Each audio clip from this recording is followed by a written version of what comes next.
দিনকে দিন আমাদের চ্যানেল বড় হয়ে যাচ্ছে, কারণ আপনাদের ভালোবাসা বাড়ছে, আর আপনাদের ভালোবাসা যত বাড়ছে আমাদের আনবক্সিংয়ের সাইজও তত বেড়ে যাচ্ছে। এটা স্যামসাংয়ের তরফ থেকে একটা ক্রিস্টাল টিভি আলট্রা এইচডি অর্থাৎ 4K টিভি। কিন্তু এই টিভিটার ব্যাপারে সব কিছু বলার আগে আপনাকে বলে রাখি, আমরা যখন একটা স্মার্টফোন কিনি তখন সাধারণত সেটা 1 বছরের জন্য কিনি, 2 বছরের জন্য কিনি, বড়জোর ভাবে 3 বছর ব্যবহার করব।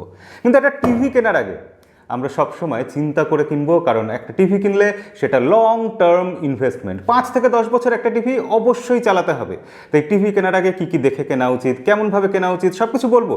তার সাথে এই ক্রিস্টাল টিভি সেটাও আজকে আনবক্সিং করে দেখাবো, এর ব্যাপারে সব কিছু জানাবো। ভিডিও শেষ অবধি দেখবেন, লাইক করবেন, সাবস্ক্রাইব না করে রাখলে সেটা এই ফাঁকে করে নিন, কারণ আমরা এক্ষুনি আনবক্সিং শুরু করে দিচ্ছি।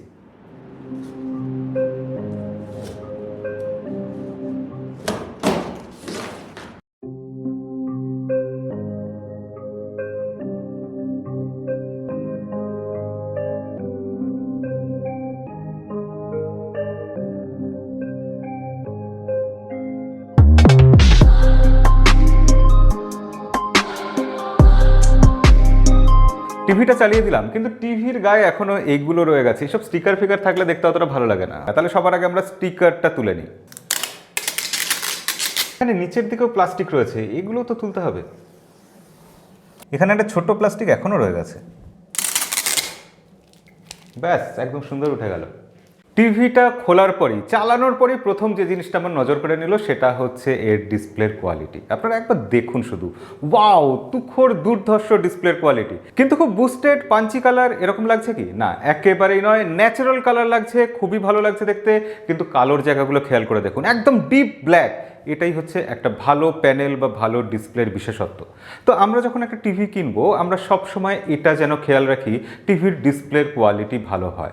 কারণ আমরা একটা টিভি শুধু দেখার জন্যই কিনবো, আর রেগুলার আমরা দিনে 3 থেকে 4 ঘন্টা একটা টিভি যেখানে দেখবো সেখানে ডিসপ্লের দিকে নজর না দিলে কি করে চলবে। তো এই টিভিটার ক্ষেত্রে ডিসপ্লের ব্যাপারটা আমার সত্যি দুর্ধর্ষ লেগেছে। 1 মিলিয়ন কালার দেখাচ্ছে, আপনারা কালার দেখলেই বুঝতে পারবেন। 4K-তে দেখার এক্সপিরিয়েন্সটাই আলাদা। এছাড়া এই ডিসপ্লেতে HDR10 রয়েছে।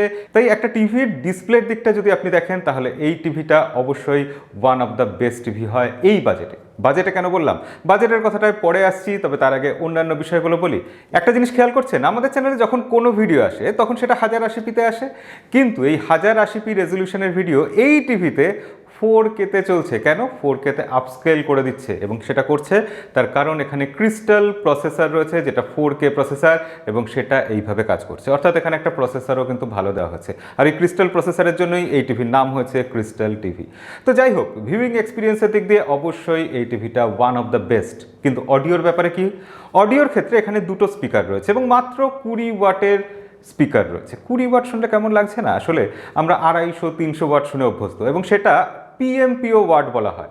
এখানে রয়েছে 20 ওয়াটের আরএমএস, অর্থাৎ এটা সত্যিকারের কত ওয়াট সেটা আমরা বুঝতে পারছি। 20 ওয়াট আরএমএস মানে বিশাল ব্যাপার।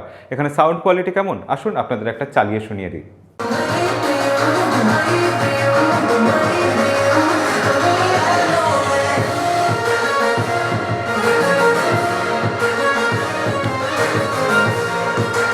এবার থামি আমরা।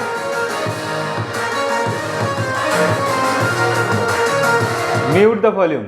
তাহলে একটা টিভি কিনতে গেলে মূলত যে 3টে জিনিসের উপর আমাদের সব থেকে বেশি ফোকাস করা উচিত, সেটাতে আমার মতে প্রথম হচ্ছে পিকচার কোয়ালিটি, দ্বিতীয় তার অডিও কেমন, আর তৃতীয় হচ্ছে যে সেখানে ইউজার ইন্টারফেস বা অপারেটিং সিস্টেম কি আছে। এই 3টে জিনিস সব থেকে গুরুত্বপূর্ণ। এরপর বিল্ড কোয়ালিটি আছে, কানেক্টিভিটি আছে, ইত্যাদি অনেক কিছু রয়েছে, কিন্তু এই মূল 3টে জিনিসের উপর সবসময় নজর দেবেন। এখানে রয়েছে কিউ সিম্ফনি, অর্থাৎ আপনি যদি সাউন্ড বার লাগান তাহলে সাউন্ড বারের সাথে টিভির যে স্পিকার দুটো মিলে একটা সারাউন্ড সাউন্ড এফেক্ট তৈরি করবে, দারুণ জিনিস। এছাড়াও সাউন্ডের জন্য রয়েছে অ্যাডাপটিভ সাউন্ড। সেটা কি? আপনি ধরুন টিভি দেখছেন, এই সময় বাইরে খুব জোরে আওয়াজ হলো, কোনো গাড়ি হর্ন দিল, তাহলে সেটা টিভি অটোমেটিক বুঝে নেবে। আর্টিফিশিয়াল ইন্টেলিজেন্স সেটা বুঝে নিয়ে টিভির ভলিউমটা অটোমেটিক আপ করে দেবে, যার ফলে আপনার শুনতে আর অসুবিধা হবে না। এই আর্টিফিশিয়াল ইন্টেলিজেন্স জিনিসটা কোথায় নিয়ে যাচ্ছে আমাদের, সত্যি এই ব্যাপারগুলো যখন এরকম ছোট ছোট ইমপ্লিমেন্টেশন দেখি বেশ ভালো লাগে দেখলে। আমরা যদি পোর্টস আর বাটনের কথা বলি, তাহলে এখানে রয়েছে 3টে HDMI পোর্ট, একটা USB পোর্ট, একটা RJ45 পোর্ট, যেটার ফলে আপনি আপনি ইন্টারনেটের সাথে ডাইরেক্ট কেবলের মাধ্যমে কানেক্ট করে নিতে পারবেন। এছাড়াও রয়েছে অডিও ভিডিও কানেক্টরের জন্য পোর্ট। এছাড়া এখানে ব্লুটুথ 4.2 রয়েছে, এছাড়া রয়েছে ওয়াইফাই 5। এই হচ্ছে এর কানেক্টিভিটির ব্যাপার। কিন্তু এই টিভিটার বাদ বাকি ফিচার কি কি রয়েছে, স্পেশাল ফিচার কি কি রয়েছে, এখানে আমরা পিসির সাথে অনায়াসে কানেক্ট করতে পারছি। যে কোনো উইন্ডোজ পিসি হোক বা ম্যাক পিসি হোক, সেটা কানেক্ট করে নেওয়া যাবে এই টিভির সাথে। এবং সেখানে আপনি অফিস ইউজ করতে পারবেন, মাইক্রোসফট 365 সেটা ইউজ করতে পারবেন এই স্যামসাংয়ের ক্রিস্টাল টিভি 4K প্রো এই মডেলের সাথে। এছাড়াও আপনার কাছে যদি স্যামসাংয়ের ফোন থাকে, তাহলে স্যামসাংয়ের ফোনের সাথে আপনি অনায়াসে এই টিভিটা কানেক্ট করে নিতে পারবেন। স্ক্রিন মিরর তো করতেই পারবেন, এছাড়া স্যামসাংয়ের স্মার্ট থিং যে আছে অ্যাপ্লিকেশন, সেই অ্যাপ্লিকেশনের মাধ্যমে এটাকে কানেক্ট করে নিতে পারবেন। তবে এখানে যদি আপনি অপারেটিং সিস্টেমের কথা বলেন, সেখানে আমি বলবো যে এখানে কিন্তু গুগলের অ্যান্ড্রয়েড নেই।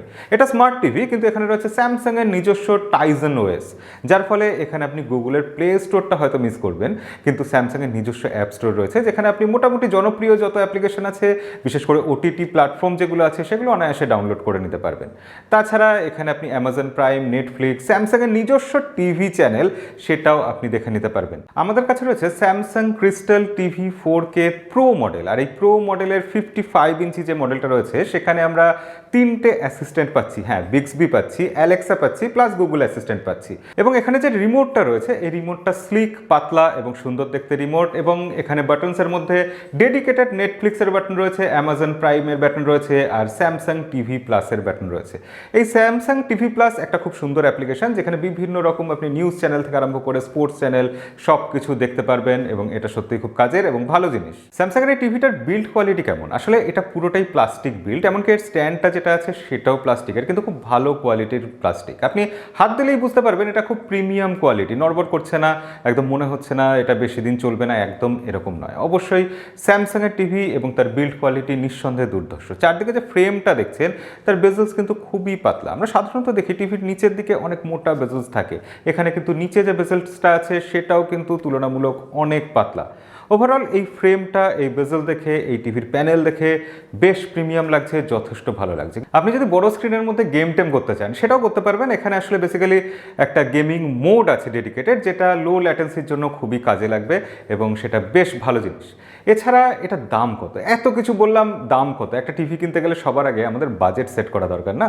এবং আমি বলবো, যখনই আপনি কোনো টিভি কিনতে যাবেন, বাজেটটা যতদূর সম্ভব এক্সটেন্ড করবেন, কারণ টিভি আমরা আজ না হোক কাল বদলে ফেলবো, এরকম কোনো সম্ভাবনা নেই। তাই এখন যতটা সম্ভব টিভিতে ইনভেস্ট করুন, এটা একটা লং টার্ম ইনভেস্টমেন্ট। আর স্যামসাংয়ের এই টিভিটা ক্রিস্টাল টিভি প্রো, এটা আসছে মোটামুটি 40,000 থেকে 65,000 রুপির মধ্যে। আর এই দামটা ভ্যারি করছে বিভিন্ন রকম সাইজের উপর। কিন্তু স্যামসাংয়ের টিভি একটা স্মার্ট টিভি, যেটা একটা খুব দুর্ধর্ষ দারুণ কোয়ালিটির টিভি, সেই টিভিটা স্যামসাং এত কম দামে দিচ্ছে কি করে? হ্যাঁ, এখানে স্যামসাং দিতে পারছে, তার কারণ এই টিভিটা মূলত তৈরি করা হয়েছে অনলাইন মার্কেটের কথা ভেবে। তাই আজকাল বিভিন্ন চাইনিজ ব্র্যান্ডের যেসব টিভি আমরা দেখি একদম সস্তায় দেয়, তাদের থেকে এই টিভির কোয়ালিটি অনেক ভালো হওয়া সত্ত্বেও স্যামসাং এই টিভিটা কিন্তু কম দামে দিতে পারছে, এবং অবশ্যই এটা খুব অ্যাপ্রিসিয়েট করার মতো ব্যাপার। স্যামসাংয়ের এই টিভি যদি আপনি কিনতে চান, নিচে ডেসক্রিপশানে আমি পারলে লিঙ্ক দিয়ে রাখবো, জানি না সেটা দিতে পারবো কিনা। অবশ্যই সেটা একবার চেক আউট করবেন। যে কোনো মুহূর্তে টিভি কেনার আগে সবসময় একটা ভালো কোয়ালিটি টিভি কেনার কথা চিন্তা করবেন, এটাই আজকের ভিডিওতে আপনাদের বলতে চাইলাম। তো কেমন লাগলো আজকে এই ক্রিস্টাল টিভিটা? এর audio quality, picture quality, connectivity ইত্যাদি সব কিছু আপনার কেমন লাগলো অবশ্যই কমেন্ট করে জানাবেন। আজকের ভিডিও এই অবধি, দেখা হবে পরের ভিডিওতে। আজকের মতো বিদায়।